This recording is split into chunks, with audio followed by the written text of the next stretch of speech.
En vue de réduire le gap constaté dans l'enseignement technique, la formation professionnelle et de l'apprentissage, le Centre africain pour la transformation économique a procédé au lancement de la deuxième phase du programme de soutien de l'emploi et des compétences des jeunes dénommé Pacte Yes.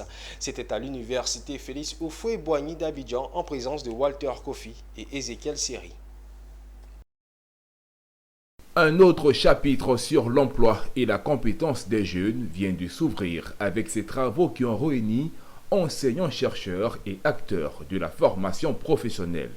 Une rencontre organisée par le Centre de recherche microéconomique de développement CREMID afin de présenter à l'ensemble des parties prenantes les enjeux du plaidoyer sur l'orientation professionnelle des apprenants de l'enseignement technique, de la formation professionnelle et de l'apprentissage.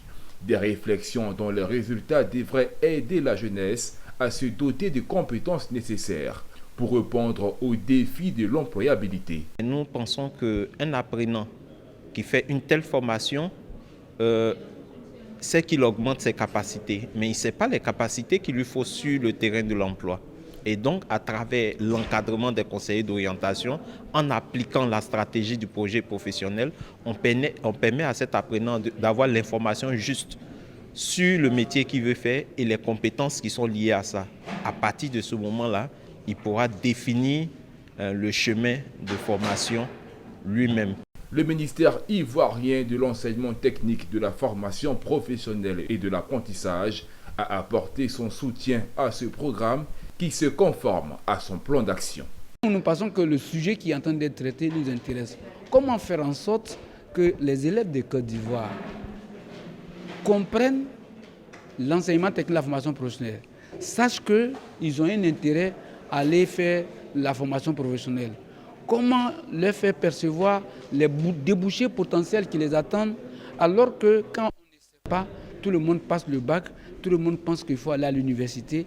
On vient à l'université, on fait une licence, on fait un master.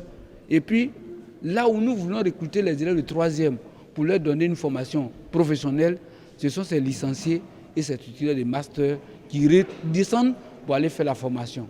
Notons que le chapitre sur l'emploi des compétences des jeunes, YES, a été lancé dans 6 pays dans la Côte d'Ivoire. Il est piloté et financé par le Centre africain de transformation économique, A7.